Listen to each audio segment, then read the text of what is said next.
As we said, we're coming to the time in the service now where we're going to look at passage of Scripture and talk about what it means for our lives, why this matters now at all. And so if you have a Bible with you, or if you want to use this Brown Pew Bible, I'd ask you to turn to Exodus chapter 13. Exodus 13, it'll be on page 409 if you're using this Pew Bible. And we'll start at verse 17. This is an extended passage, but because it's our last Sunday in Exodus, we're just going to read it. Exodus 13, starting at verse 17. When you found that, would you stand with me, if you're able, and we'll read this together. Exodus 13, beginning at verse 17. When Pharaoh let the people go, God did not lead them on the road through the Philistine country, though that was shorter. For God said if they face war, they might change their minds and return to Egypt. So God led the people around by the desert road toward the Red Sea. The Israelites went up out of Egypt armed for battle. Moses took the bones of Joseph with him because Joseph had made the sons of Israel swear an oath. He had said, God will surely come to your aid. Then you must carry my bones up with you from this place. After leaving Succoth, they camped at Etham on the edge by the desert. By day the Lord went ahead of them in a pillar of cloud to guide them on their way, and by night in a pillar of fire to give them lights so they could travel by day or night. Neither the pillar of cloud by day nor the pillar of fire by night left its place in front of the people. Chapter 14 now. Then the Lord said to Moses, tell the Israelites to turn back and encamp near Pi-hahiroth between Migdal and the sea. They are to encamp by the sea directly opposite Baal-zephon. Pharaoh will think the Israelites are wandering around the land in confusion, hemmed in by the desert, and I will harden Pharaoh's heart and he will pursue them. But I will gain glory for myself through Pharaoh and his army, and the Egyptians will know that I am the Lord. So the Israelites did this. When the king of Egypt was told that the people had fled, Pharaoh and his officials changed their minds about them and said, what have we done? We have let the Israelites go and have lost their services. So he had his chariot made ready, and he took his army with him. He took 600 of his best chariots along with all the other chariots of Egypt. The officers over all of them. The Lord hardened the heart of Pharaoh, king of Egypt, so that he pursued the Israelites who were marching out boldly. The Egyptians and all Pharaoh's horses and chariots and horsemen and troops pursued the Israelites over and overtook them as they camped by the sea near Pi-hahiroth, opposite Baal-zephon. As Pharaoh approached, the Israelites looked up, and there were the Egyptians marching after them. They were terrified and cried out to the Lord. They said to Moses, was it because there were no graves in Egypt that you brought us to the desert to die? What have you done to us by bringing us out of Egypt? Didn't we say to you in Egypt, leave us alone, let us serve the Egyptians? It would have been better for us to serve the Egyptians than to die in the desert. Moses answered the people, do not be afraid. Stand firm and you will see the deliverance the Lord will bring you today. The Egyptians you see today, you will never see again. The Lord will fight for you. You need only to be still. Then the Lord said to Moses, why are you crying out to me? Tell the Israelites to move on. Raise your staff and stretch out your hand over the sea to divide the waters so the Israelites can go through the sea on dry ground. I will harden the hearts of the Egyptians so they will go after them, and I will gain glory through Pharaoh and all his army, through his chariots and horsemen. The Egyptians will know that I am the Lord when I gain glory through Pharaoh, his chariots, and his horsemen.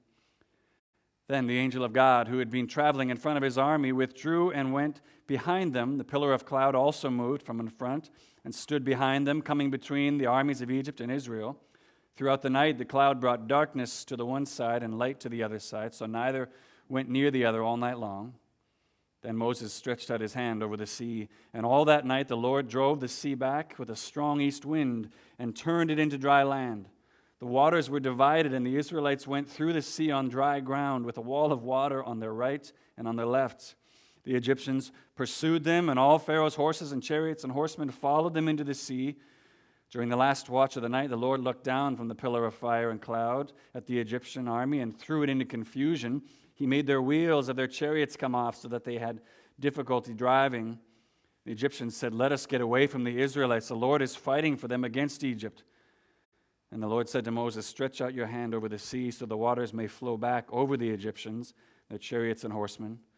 Moses stretched out his hand over the sea, and at daybreak the sea went back into its place. The Egyptians were fleeing toward it, and the Lord swept them into the sea. The water flowed back and covered the chariots and horsemen, the entire army of Pharaoh that had followed the Israelites into the sea. Not one of them survived. But the Israelites went through the sea on dry ground, with a wall of water on their right and on their left. That day the Lord saved Israel from the hand of the Egyptians, and Israel saw the Egyptians lying dead on the shore. When the Israelites saw the great power the Lord displayed against the Egyptians, the people feared the Lord and put their trust in him and Moses, his servant. That's God's word. You may be seated. Let me pray for us as we begin. Living God, we come now to your word with humility, I pray. We want to be taught and instructed by your word. We believe that you are speaking to us even presently today through these words, and I ask you to reveal to us what you want to reveal to each heart, to each person. I'm trusting that you have guided even my thoughts and process this week to speak directly to the hearts of each person here, even as you've spoken to my heart. So God, accomplish that purpose in each of us this morning, and as I always ask, move and govern my tongue now, eternal God, to speak your truth. Amen. Well, as we come to this last message now in the book of Exodus, I got to say I'm feeling a bit melancholy about it.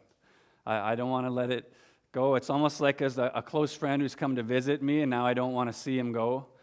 I love this story a great deal. This is one of my favorite books in all the Bible. And I return to this story often for comfort, encouragement, instruction, just as though it was a good friend.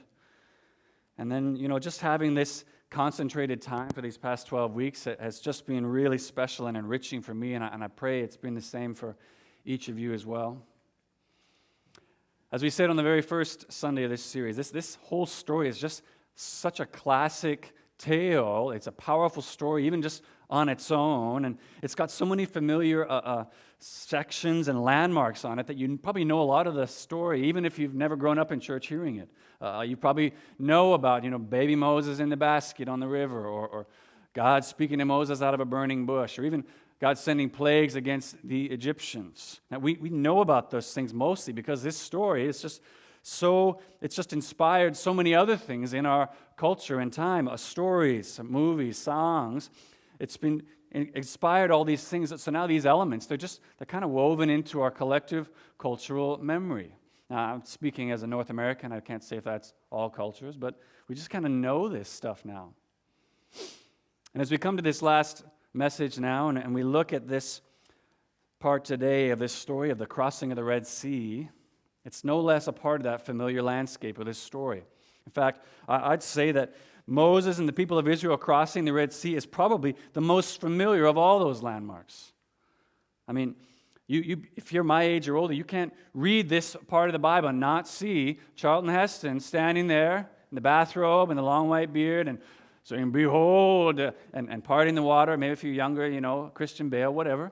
It's just this part of the story is now iconic to us. But the part maybe you don't think about when we read this story of God delivering his people is that God is here delivering people who he's already delivered. He's already delivered them. I mean, God delivering his people from slavery in Egypt, that's what we've been building this whole series towards, and we celebrated at Easter 2 weeks ago. This decisive victory over Egypt and the Passover where Pharaoh finally lets the people go. So this story of deliverance is really today, this is a story of God delivering the already delivered. And if you keep reading in the story, you're going to see this isn't the last time God's going to do it. It just happens over and over again throughout. One of the reasons we need to look at that is just because the gospel message, which is about how God frees us from our slavery, the gospel frees us from that slavery, but the gospel continues to free us. It's not a one-time event.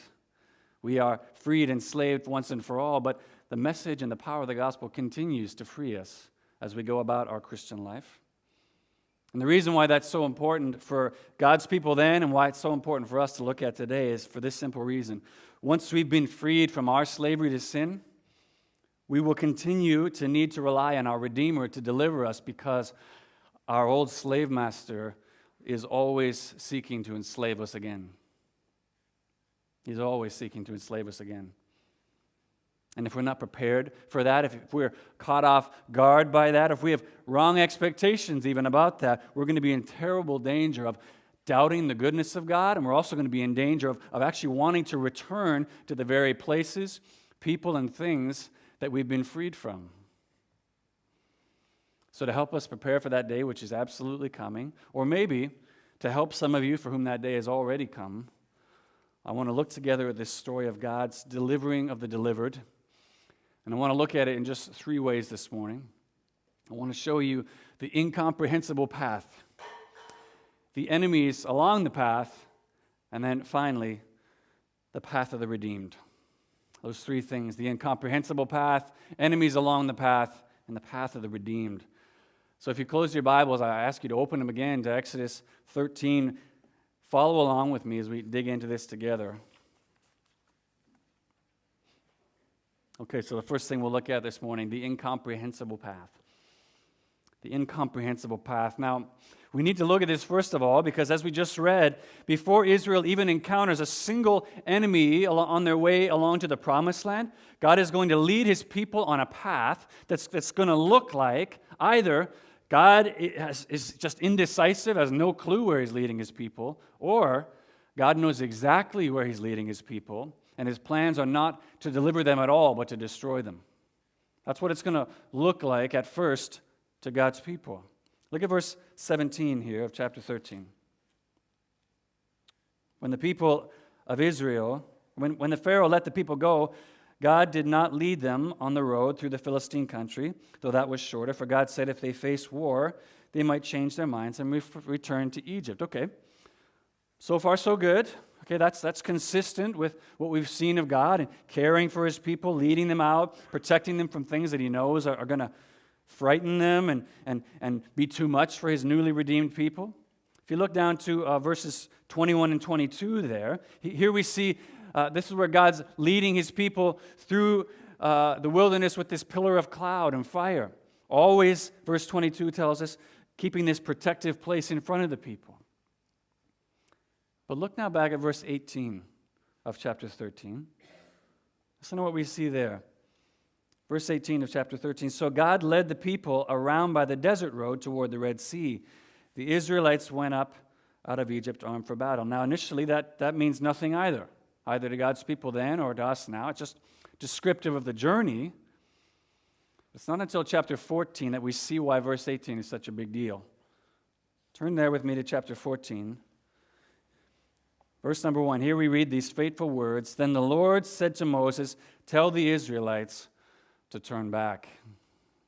Tell the Israelites to turn back. So Israel, they're heading in one direction towards the promised land, and now God tells them all of a sudden to turn back and go in a different direction.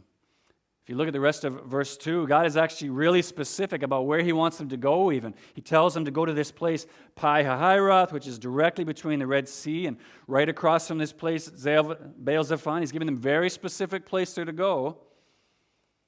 Maybe still we're just like, yeah, okay, good. So why is that bad?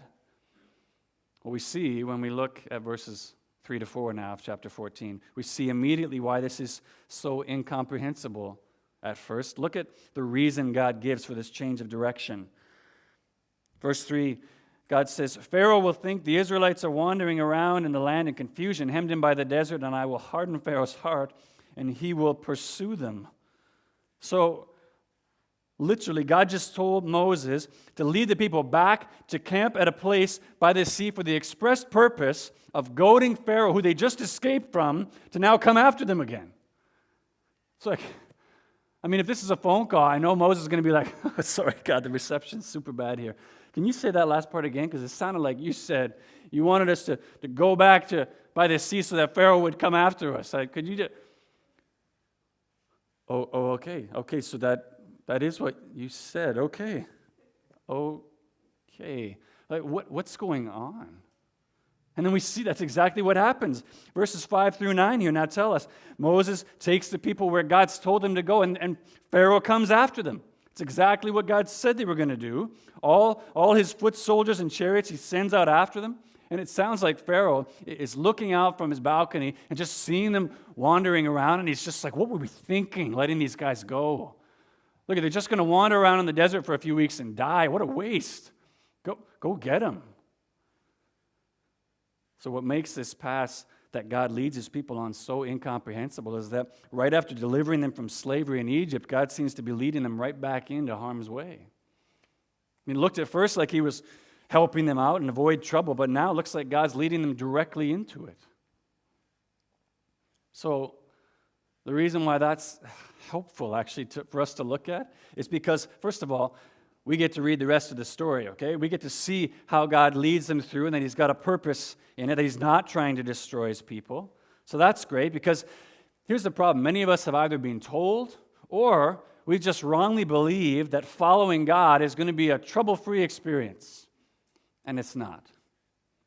It's not. But if you believe that it is, or even that it should be, or if you got this idea that God is going to keep you from disease, from poverty, even from death, just because you follow him, or maybe if you believe that Christianity is like this cosmic bartering system where if you're a really good boy or girl, that God now owes you a trouble-free experience, if you believe that, you're going to be devastated when you find out that it doesn't work like that. We don't put God in our debt by our obedience. And the greatest proof of that, the greatest proof that it's not like that, is just by looking at Jesus, who was perfectly obedient to God and yet was poor all his life, hated, sold out by one of his best friends, and crucified. That's the paradigm we're working from, so I don't know where you get trouble-free existence. And when the really difficult things of life come, the really difficult things that you can't just fix, that you can't handle on your own, when those things come, we're going to have decided beforehand, that no matter what, God is both good and that he knows what he's doing, even when it looks like he doesn't. We're going to have decided that beforehand, because if you wait till the trauma comes, if you wait until the entire Egyptian army is on the horizon, you're never going to do it. You will be 3,000 times more likely to doubt God in that moment than you are going to be to trust that he knows what he's doing. Because God's plans for Israel are good. God does know exactly what he's doing here, even if they can't see it. But that's easy for us to see. I mean, we got the answers at the back of the book. We get to see how it all works out. So that's all well and good. But I'll tell you what, the real difficulty comes when we're not looking at history anymore. But it's a real and present and painful reality for us. That's when it matters all of a sudden. I mean, God tells us plainly all through his word many times. He knows the plans he has for us, plans to prosper and not to harm. He tells us that he knows every one of our days is written in his book before even one of them comes to be. That he's working all things for the good of those who love him and are called according to his good purpose. But you have to choose right here, now, today, whether you're going to believe that. You need to choose now to believe that. Because I'll tell you what, if you choose to trust God no matter what today, all those verses that I just read, those are going to be an anchor to you. Those are going to be an anchor to you when the storm comes. Wait until the trauma comes and then try to trust God no matter what, and those verses are going to feel like you're being hit with an anchor. Decide today to trust your Redeemer no matter how incomprehensible the path, and it will make all the difference in the world to your faith for the storms that come tomorrow. Decide today to do that. Okay, that's the incomprehensible path. Next, I want us to look at the enemies along the path. The enemies along the path. Now, God has led his people down what appears to be this incomprehensible path, and next we're going to see that along with the difficulties they face with trusting God as he leads them, there's also enemies that they're going to encounter along the way. The way this passage helps prepare us for the realities of the Christian life is by showing us at least two enemies that we're undoubtedly going to encounter even after we've already been delivered. One is external and one is internal. Let's look first and see how this works out for God's people. So we saw just before that when Pharaoh sees the people of Israel appearing to be wandering around aimlessly in the desert, he sends out his entire military force to recapture them. And then we read this in verse 10. Chapter 14, verse 10. As Pharaoh approached, the Israelites looked up, and there were the Egyptians marching after them. They were terrified and cried out to the Lord. Now, understandably, right? They've just been freed from 400 and how many years of slavery, and now they see this entire military force coming after them. Can you imagine the terror they're feeling at this moment? Okay, so very clearly, this external enemy that Israel's facing now, post-deliverance from slavery in Egypt, is the Egyptians. Yet a previous captor, he's not content to just lick his wounds and mope. He's goaded and also powerfully motivated as he looks out and sees what appears to still be the incredible weakness of the Israelites. And he sends out his entire force, all the power at his disposal, to recapture them. So that's the external enemy they're facing. But as we read on, we see that Israel also faced an internal enemy. This is an internal enemy they faced post-deliverance. We see this in verse 11 and 12. Look here with me. This is the people of Israel. They said to Moses, "Was it because there were no graves in Egypt that you brought us to the desert to die? What have you done by bringing us out of Egypt? Didn't we say to you in Egypt, 'Leave us alone, let us serve the Egyptians'?" Now that's a bit funny, they're remembering of history, but it would have been better for us to serve the Egyptians than to die in the desert. Okay, now, this enemy now, this isn't thundering towards them in chariots, it's whispering to them. It's whispering to them with every step they take away from the familiarity of Egypt. And it's the internal enemies, I'm saying, of fear and doubt and ultimately of idolatry. Idolatry, which is just substituting the worship of something that God made or that He provides for God Himself. That's the simplest way we can understand idolatry. Here's what I mean. Look again at verse 11 and 12 here. You see how God's people begin to whine and complain to Moses and really to God when they believe that their newfound freedom is about to be cut short or really just to be taken away from them altogether. Now, what's going on there? Sure, everyone's terrified and sane and rational thought is being suspended temporarily, okay. But I wonder if it isn't more than that. Think about it. The people of Israel, clearly they have an expectation. They've got a clear idea in their mind about what freedom will now look like. Okay? And when that picture starts to get altered or in their mind taken away altogether, do you see how immediately they become full of doubt, spite, disloyalty towards God and Moses? Aren't they revealing at the end of the day what they're truly seeking is not God at all, but the freedom they believe that He can provide for them? Because look, the second God doesn't follow through with that promise, they drop Him and Moses like a hot rock. There's a related story to this actually in the New Testament. Jesus feeds 5,000 people, these men and all their families with, 5 loaves and 2 fishes. Miraculously, He feeds all of them. The next day, that same crowd comes to Jesus. They come crowding around Him. And what does Jesus say to them? He says, "You're not actually here because you're seeking Me. You're coming here because your bellies were filled yesterday and you're hoping I'll do it again. That's the only reason you're here." Which is just to say they weren't really seeking God at all. They were just seeking what they could get from Him. So I'm saying the internal enemy that Israel was fighting here in this moment was that they had made freedom into an idol. Freedom into an eternal taskmaster that they worshiped and desired above all, rather than the God who'd given them that freedom. And then in doing that, even their obedience to God then becomes not the outpouring of a grateful heart to its Redeemer, but just a means of getting what they wanted from God. In this case, their freedom from Egypt. What's helpful about working through this now, talking through this for us, is that, first of all, we face those exact same enemies today, post-deliverance. Because remember, we said the story of Exodus, it doesn't just give us a historical account of Israel thousands of years ago. It's a powerful foreshadowing. It's pointing us to our slavery to sin and death and our freedom that God provides for us through the death of Jesus and His blood covering over us. That's what it's all pointing ahead to. And so one of the very first encouragements of this passage, this part here, is just to demonstrate we're going to continue to need deliverance from these enemies even after we've been delivered, so we're not caught off guard by that. So we don't wonder what's happening when we experience this difficulty.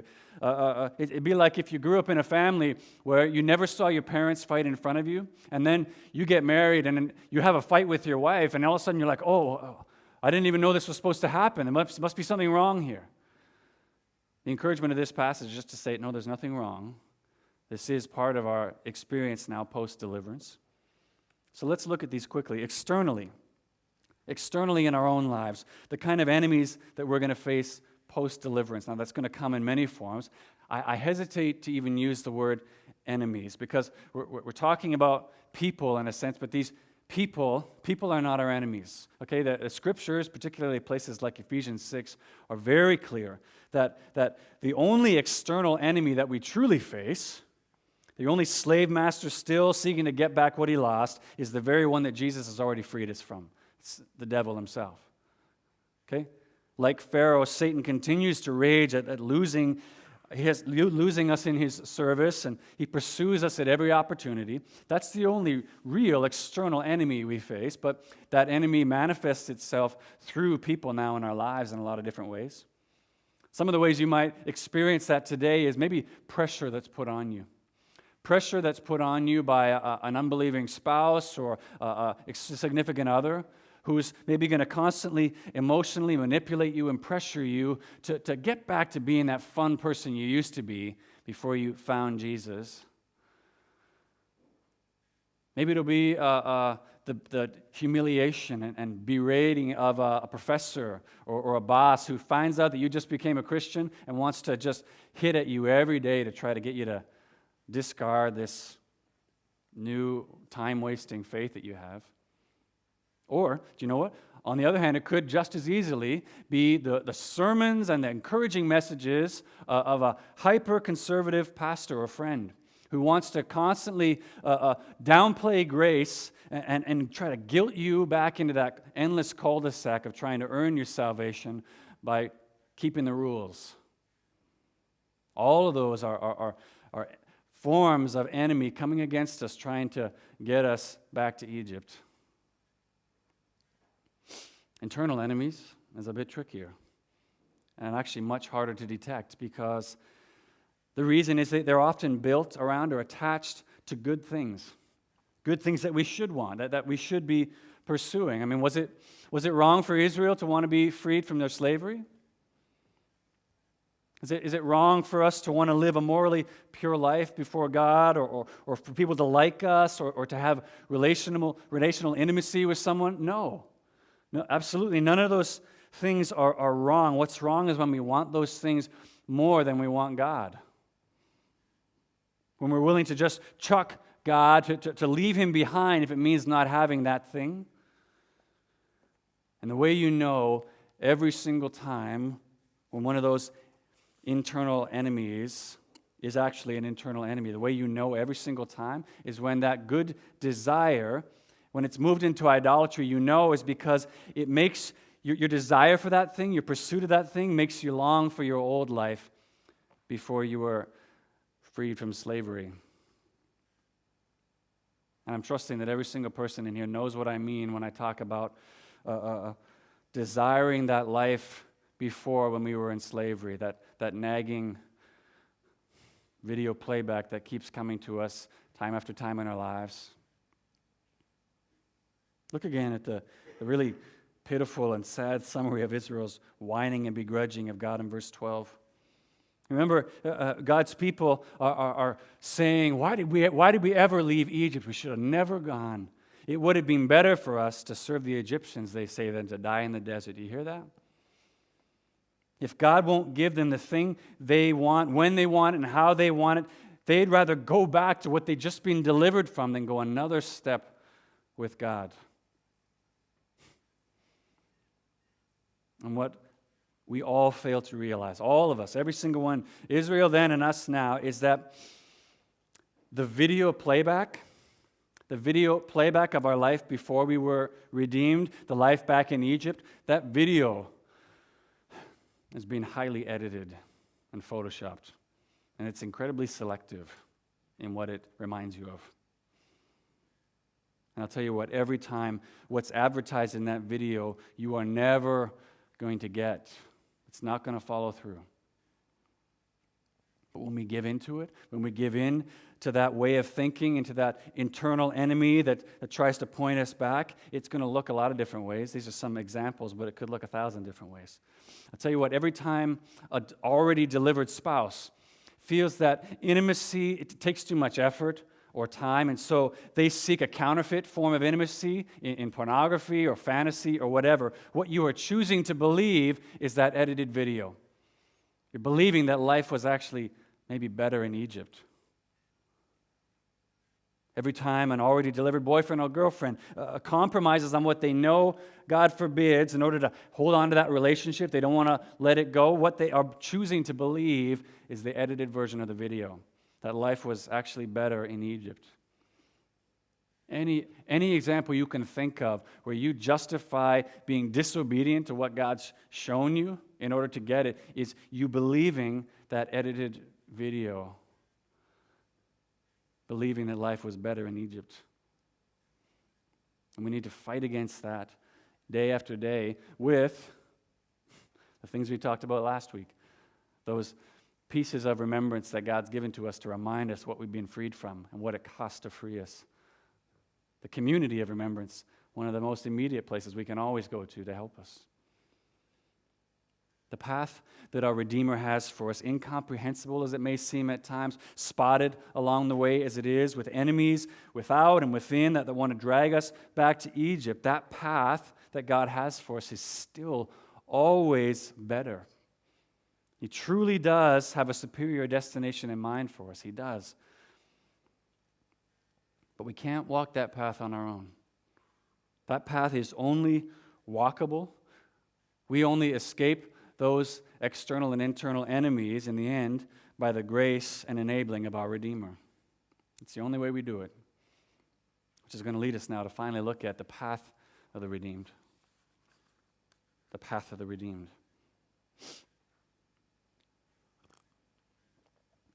So they're hemmed in now on every side on this incomprehensible path that God has led his people on, pursued by enemies without and within.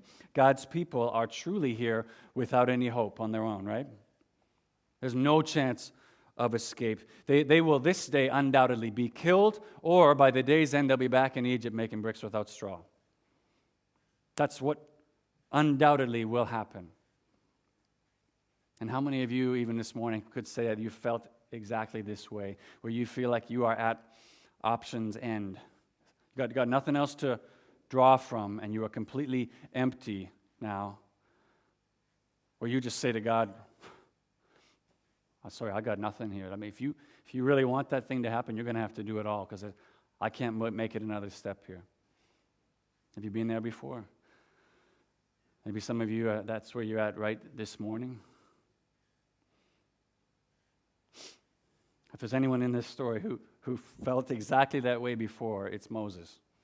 Okay? This dude has come up empty more times than we can even count anymore, and yet each time God has come through in these amazing ways, which I think is one of the main reasons why Moses can say what he does now in verses 15 and 16 and actually mean it. Look at what Moses says to the people.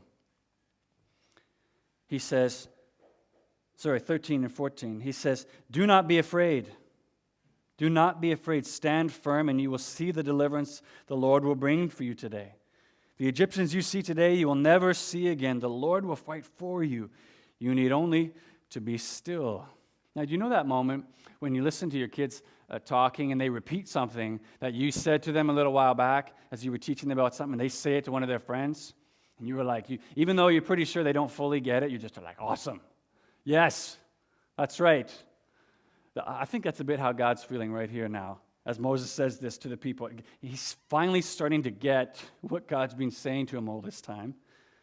So, because Moses has experienced this grace and God's ability to completely supply for his inability to do anything at all, Moses now can say to the people, "Yes, you are exactly right. We're totally without hope here.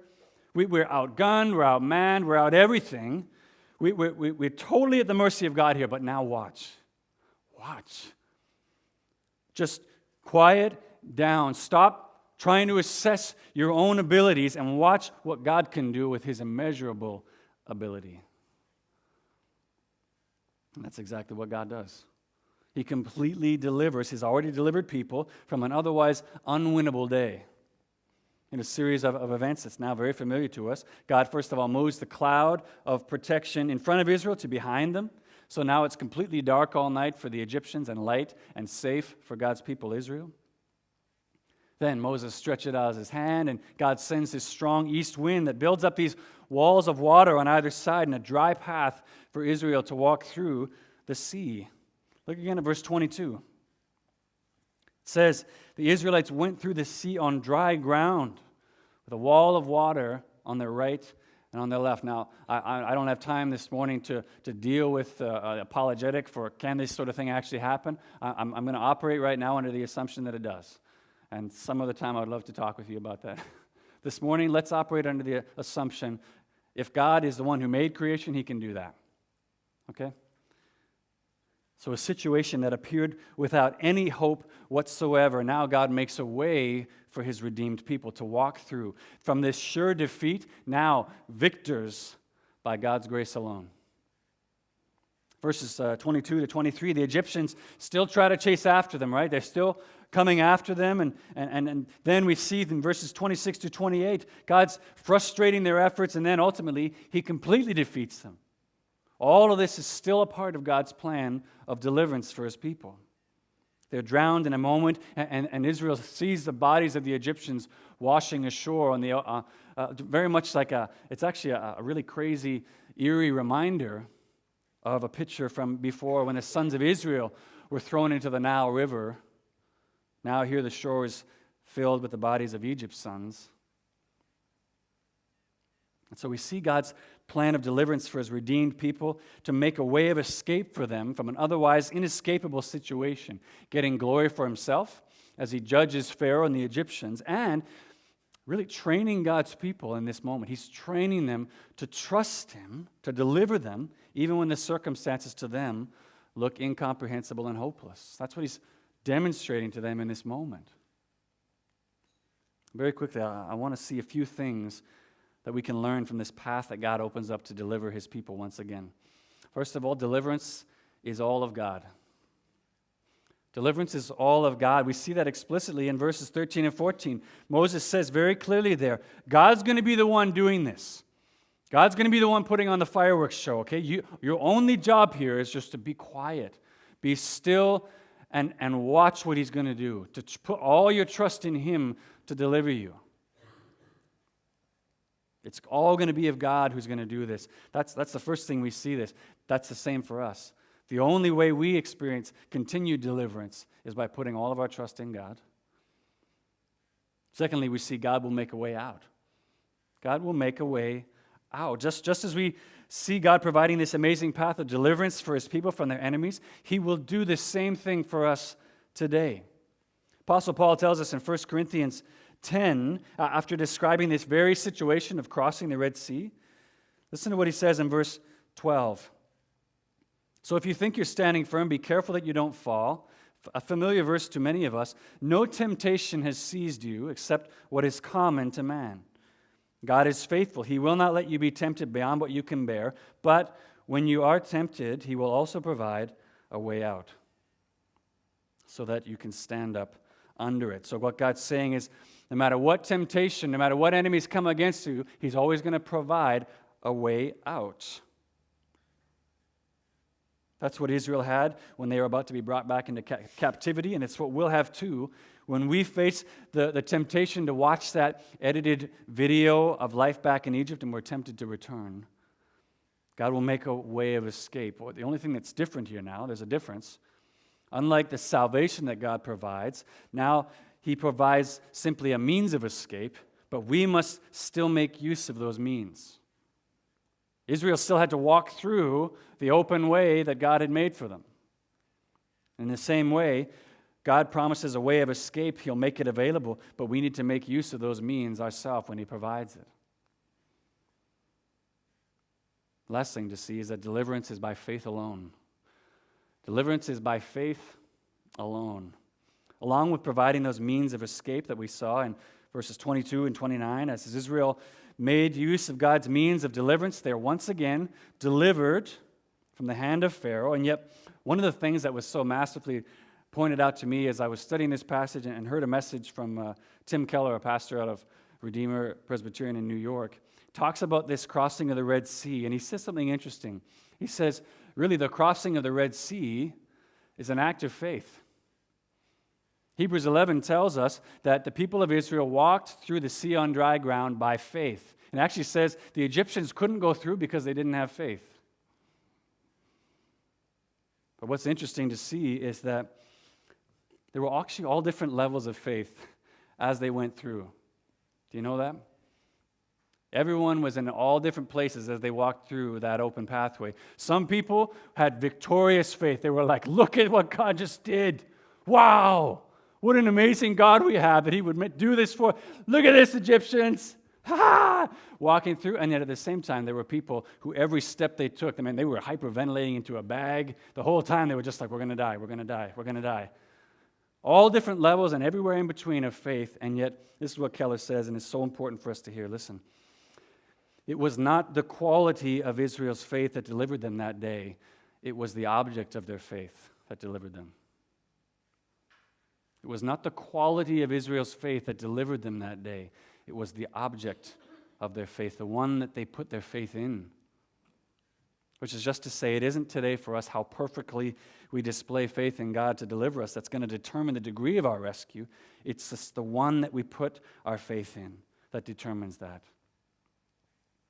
Choose to put your faith in the Redeemer who has the power to make a way and has the power to deliver you every time those enemies come against us.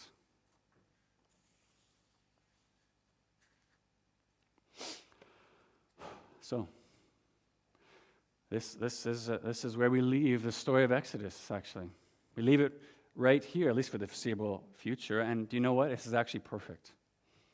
It's perfect to leave it here. I want to do that intentionally, and I'll tell you why. Because this is actually where the majority of us are living our own lives right now. Somewhere between God's freeing us from slavery, redeeming us by His blood, and entering into the true and better promised land that He's leading us all towards. We're somewhere in between there now. And so this story of the Red Sea crossing, I think, actually gives us a bit of a life paradigm to work with. Because here's the deal. Until we reach the end of this journey, our old slave master is always going to continue to pursue us, and we're going to continue to face those internal and external enemies, and we're going to continue to need to be delivered. And the guiding hope that we have from our passage today, this Red Sea crossing, I'm going to say we see at least two major things from there that can help us today. First of all, the path that God leads us on, we can now see from this passage many times, it's going to look incomprehensible. We're not going to get it. We're not going to know what He's up to. But that doesn't mean, we can know now, it doesn't mean that God either wants to destroy us or that He doesn't know what He's doing. He's lost the reins and He doesn't know what He's doing anymore. As we see this example of God leading His people through this incomprehensible path and the resulting growth and faith that the people have. Look at the end of chapter 14. The Israelites saw the great power the Lord displayed against Egypt, and the people feared the Lord and put their trust in Him and Moses. Look at what it accomplished. That ought to encourage us today now to put our trust in that same God to deliver you, no matter how incomprehensible the path that He's leading you on right now. You can trust Him.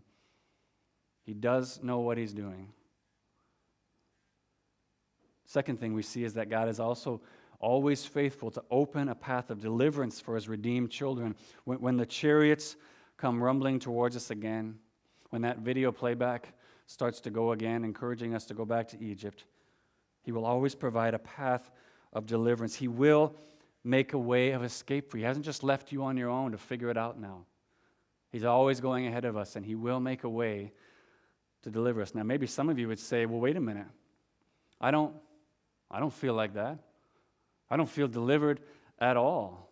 So how are you saying God's going to provide a path of deliverance? Well, I'd say maybe there's one of three things going on. There could be more, but I'm seeing at least three things. One, if you're feeling like God hasn't delivered you, one option is that the deliverance is still coming.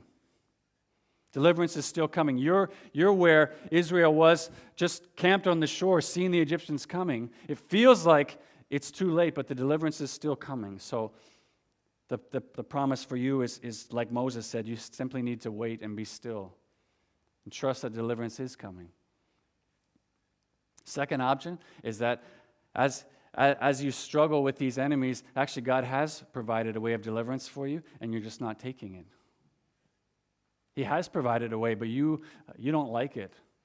It costs too much. It doesn't look as good as life in Egypt used to look, and you kind of feel like, actually, maybe it'd be better back there. But He has provided a way for you out. The third option is that maybe, like the people of Israel, the problem is that all you're really seeking is deliverance and not the deliverer. All you're really seeking is just to be delivered. You don't really want God, and God's never going to enable that kind of idolatry. He's always going to call you to seek Him and not just what you can get from Him. We said right from the beginning of this series that for all those that He has redeemed and brought out of slavery, God has a good and better destination that He's leading us all towards. He's leading us there. So just like as we saw in our passage, like the people of Israel, as we follow that pillar of cloud and fire that goes ahead of us, God is leading us towards that true and better promised land, and He will be faithful to bring us there. But as we've also seen again and again, because God is so sure of our getting there, of bringing us there, He is presently now much more concerned with the process. He's much more concerned with what we learn along the way than He is about just getting us to the end. So here's what I believe is a solution. Here's what I believe is the hope for us this morning. Bottom line, you need to realize where you're at in the story. Realize where you're at this morning in the story of God's redemption. You are somewhere between God's redeeming you from slavery and the promised land that's coming. You're here right now, somewhere in here. And this part here is always going to be about growing, learning, and refining. Sometimes it's going to feel awesome. Sometimes it's going to be incredibly hard. But that's what this place is. And this is where we are in this story. So recognize where you are in the story. And then fix your gaze on that pillar of cloud and fire in front of you, which is just to say, fix your gaze on your Redeemer. Fix your eyes, as Hebrews tells us, on the author and perfecter of your faith. He will be faithful to guide you and deliver you and to accomplish along the way what He knows is best, what He knows you need, until He brings us all at last into His promised rest with Him. We'll never do that on our own, so let's pray and ask God to help us in that.